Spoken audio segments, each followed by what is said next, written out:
sobre alguns movimentos importantes para a história, muito importantes para a história, que aconteceram no século XIX, que são os processos de unificação tardia, né, unificação nacional tardia, da Itália e da Alemanha. Né? Como vocês devem saber, a Itália e a Alemanha só surgiram como nações, como países, como estados nacionais no século XIX e, portanto, num segundo momento em relação a outros países europeus que já existiam, né, como Portugal e Espanha, que foram os primeiros, depois França e Inglaterra, e uma série de outros países que já faziam parte ali do contexto geopolítico europeu e mundial.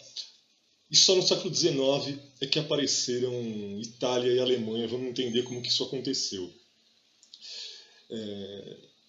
O século XIX é o início da Idade Contemporânea. Não é? E como toda nova era, como toda nova ordem, há uma série de novas ideias que surgem, né? Sobretudo num primeiro momento. E dentro dessas novas ideias, entre essas novas ideias, esses novos sentimentos que estão tomando conta do mundo e da parte central do mundo, que naquele momento era a Europa, uma dessas ideias, um desses sentimentos se destaca, que é o nacionalismo. Né?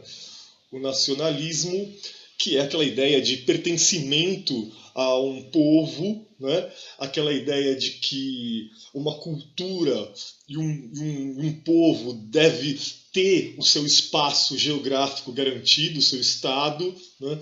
E essa percepção, portanto, vai mexer muito com a história europeia, sobretudo no século XIX. Então, o que acontece? Junto com esse nacionalismo, a gente tem também, ainda contextualizando ali no século XIX, a gente tem também aquele processo de extensão da Revolução Industrial. Né? Então, a burguesia ganhando cada vez mais, lucrando cada vez mais, né? O capitalismo industrial em expansão, e aí, se a gente junta as duas coisas, né? A expansão do capitalismo, a expansão dos interesses da burguesia com o nacionalismo, a gente vai ter unificação de Itália e Alemanha. Como assim?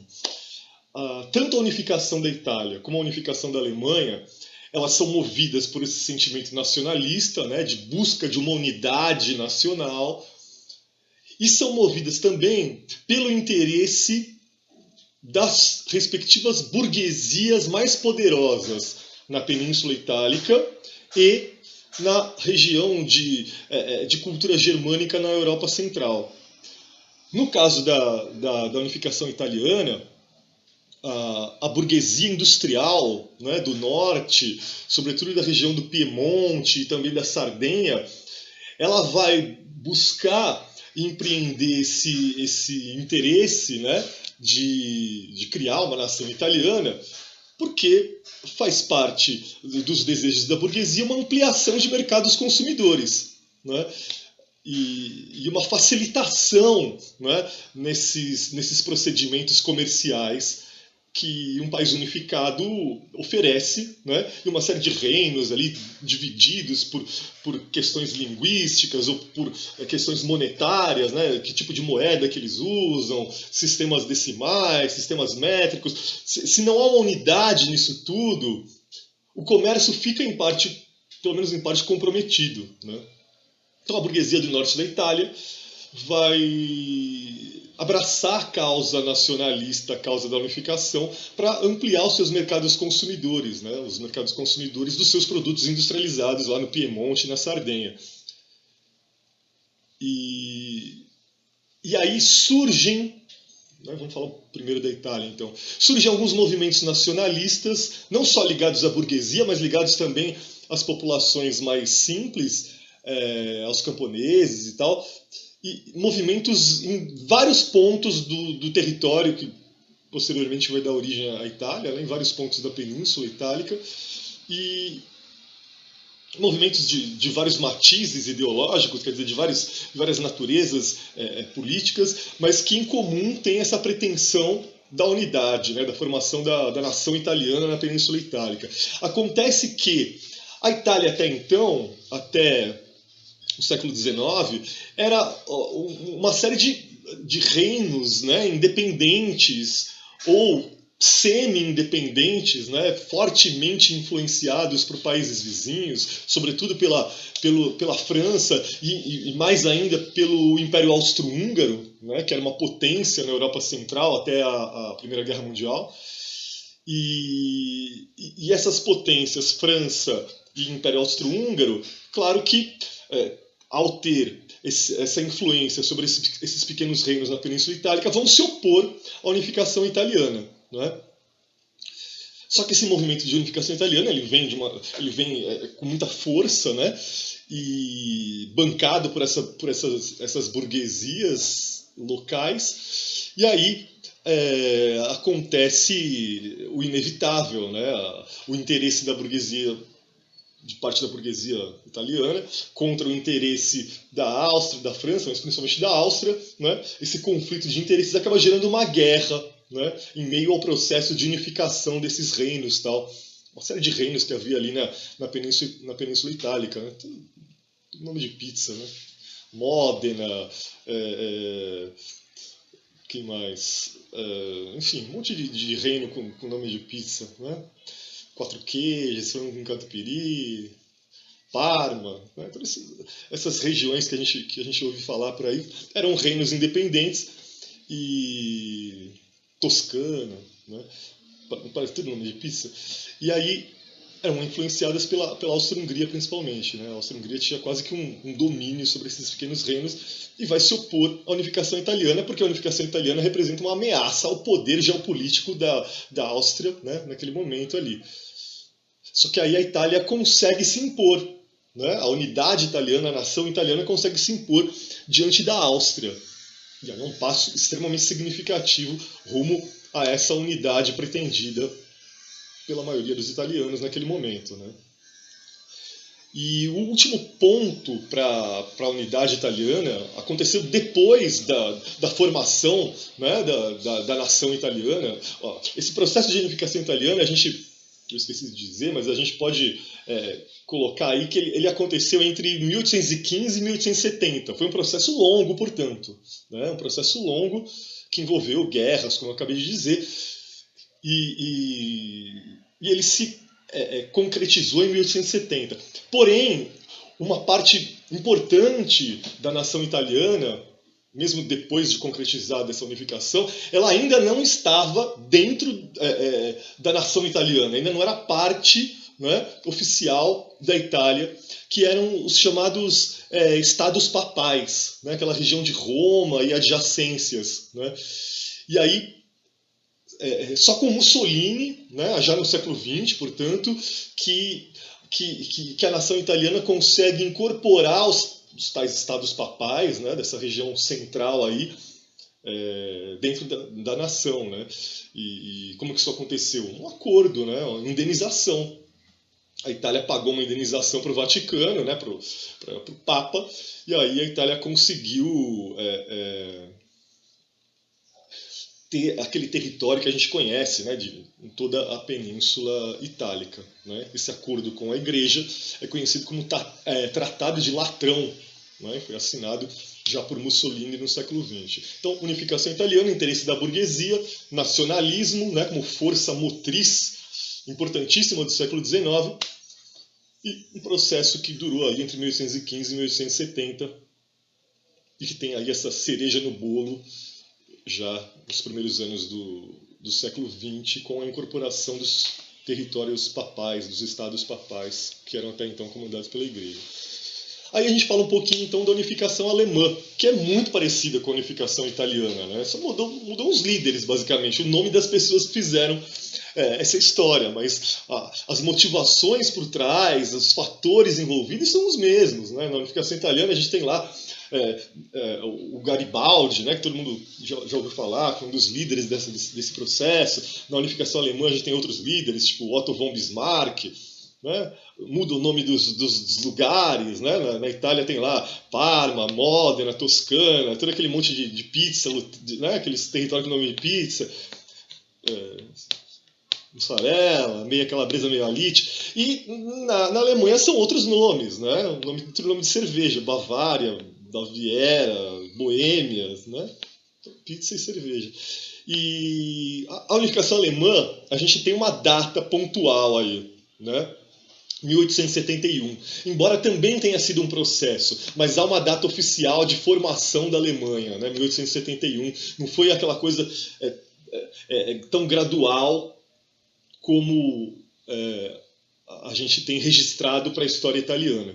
Então, a unificação alemã, 1871, e antecede a criação do Estado alemão, né, do Reich,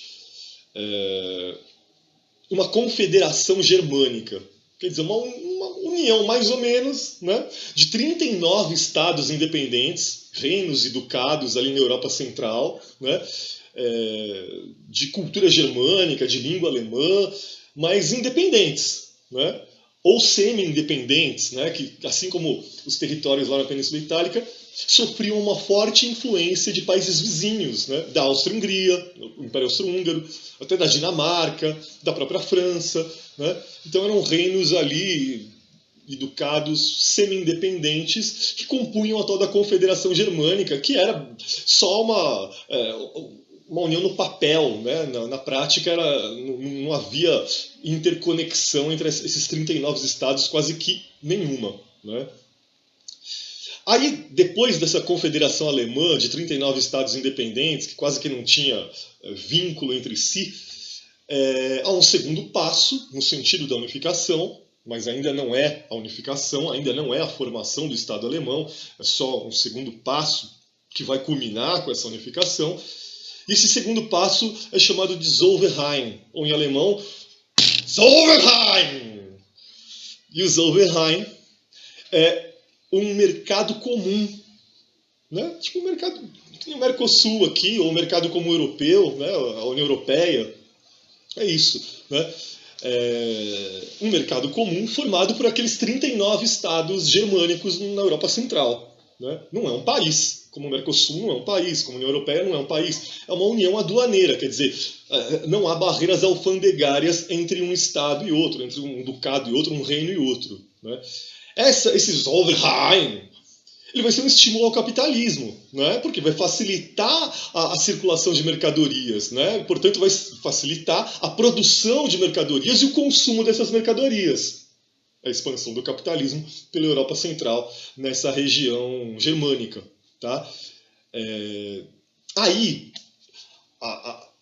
o reino mais importante desse Zollverein, dessa confederação germânica, que é a Prússia, vai perceber uma oportunidade histórica de constituir um Estado germânico a partir da confederação germânica, a partir do Zollverein, formar um país, a Alemanha, né? E o governo prussiano começa a planejar esse próximo passo, que seria a unificação. E o próximo passo, então, é a formação de um exército, né? Porque se você pretende a unidade de uma região grande, na Europa Central, o que vai incomodar potências vizinhas, como o Império Austro-Húngaro e a França, que vão temer o surgimento de um país poderoso, porque quando a Alemanha surge, imagina, 39 estados, 39 ducados e reinos se unindo. A parada que vai surgir vai ser um lugar já top, né? E aí, então, percebendo que a criação futura do Estado alemão vai gerar essa controvérsia, vai gerar essa possível reação por parte de França, de Império Austro-Húngaro, da própria Dinamarca ali ao norte, o que a Prússia, que encabeça esse desejo de unidade germânica, o que a Prússia faz? Investe no exército. Aí o exército prussiano passa a ser um dos mais temidos da Europa, né? E aí a gente tem um nome para destacar, o Otto von Bismarck, né, que é um grande general prussiano, que é o cara que organizou as bases desse exército prussiano que vai, então, mover as guerras de unificação nacional alemã, né? E claro que com o apoio da burguesia prussiana. A Prússia era a região ali, né, da Confederação Germânica, a Prússia era a região mais desenvolvida industrialmente, que tinha a burguesia mais dinâmica, mais influente, né, com mais capital, com mais possibilidades de explorar comercialmente as regiões vizinhas. Então a burguesia da Prússia fala, mano, vamos unificar isso aqui, eu vou ter mais mercado consumidor, né? E aí nós, burguesia prussiana, vamos ter um poder econômico e inclusive um poder político cada vez maior, né? Então, exército prussiano, burguesia prussiana estão por trás desse interesse de unificação alemã, né? Visando um poder maior, né? Tanto para a burguesia como para o exército da Prússia, que é essa região mais dinâmica, mais rica e tal.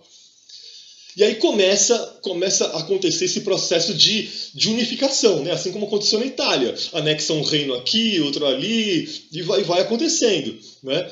Até que isso vai incomodando os países vizinhos, né? Primeiro, a Dinamarca, né, que perdeu ali algumas regiões que eram de influência direta, quase que protetorados ou estados dependentes diretamente da Dinamarca. A Prússia foi lá e tomou. E aí, uma guerra entre Prússia e Dinamarca, a Prússia se deu melhor. Aí, a mesma coisa aconteceu entre Prússia e Império Austro-Húngaro, né? Briga por territórios, porque a Prússia estava anexando esses territórios de fala alemã, de cultura germânica. A Áustria também é um país germânico, né? A Áustria é um pedaço da Alemanha, né? Tanto que nas vésperas da Segunda Guerra Mundial, um dos fatores que desencadeou a Segunda Guerra Mundial foi justamente quando Hitler, a partir de uma vontade do próprio povo austríaco naquele momento, foi quando a Alemanha nazista anexou a Áustria, porque é a mesma coisa, né? São países de cultura germânica, de língua alemã, né? A divisão ela é política, para evitar que haja ali um superpoder, né, muito concentrado na Europa Central, o que desequilibraria o jogo geopolítico, né, na Europa. Enfim, a Inglaterra ficaria muito incomodada, a França ficaria muito incomodada. Mas naquele momento, século XIX, a Áustria-Hungria que ficou muito incomodada com esse surgimento da Alemanha, né, porque aí era a Áustria-Hungria que ia perder espaço, né? Então a realeza da Áustria-Hungria falou, nossa, a Alemanha está surgindo e já está superando a gente, né, numa escala aqui de países mais poderosos dentro da Europa e tal. Então, vamos tentar coibir o desenvolvimento e o crescimento da Alemanha. Guerra entre a Alemanha e o Império Austro-Húngaro, a Alemanha se deu melhor. E, por fim, né, uma última fronteira ali de avanço territorial da Prússia e da Alemanha que surgia, que é a frente junto à França, né? E aí também houve um conflito entre Prússia, Alemanha e França, né, por conta de territórios também. A Guerra Franco-Prussiana, que é a guerra mais importante da formação nacional alemã, né? A Guerra Franco-Prussiana, que é a guerra definitiva para consolidar a formação do Estado Nacional Alemão, né? Para marcar de vez a criação da Alemanha como país independente, unificado e tudo mais. A Guerra Franco-Prussiana, vencida pela Alemanha. Então a Alemanha, ela se fez a partir da guerra, né? Ela é um povo que, mesmo antes de existir a Alemanha, desde a antiguidade, é um povo muito ligado a uma cultura da guerra, né? E o fato, inclusive, da Alemanha ter surgido a partir de guerras faz parte do ethos alemão, da alma alemã, sobretudo naqueles momentos de Primeira Guerra, Segunda Guerra, em que o imaginário alemão passa a tratar a possibilidade de uma nova guerra como uma possibilidade extremamente positiva, né? Afinal, foi a guerra que fez aquela nação surgir. Então, por que não investir em novas guerras para fazer aquela nação crescer ainda mais, né? Então, a nação alemã, até a Segunda Guerra Mundial, quando eles tomam um pau e aprendem, né, que não é por aí, a nação alemã sempre considerou a guerra como uma alternativa bastante viável, bastante efetiva e bastante interessante do ponto de vista histórico, né? Bom, então é isso. Unificação nacional da Itália, unificação nacional da Alemanha. O que está por trás? Sentimento nacionalista, típico do século XIX, e interesse de algumas burguesias muito poderosas que queriam expandir seus interesses, queriam expandir seus mercados consumidores após a Revolução Industrial. Ok? Então é isso. Até.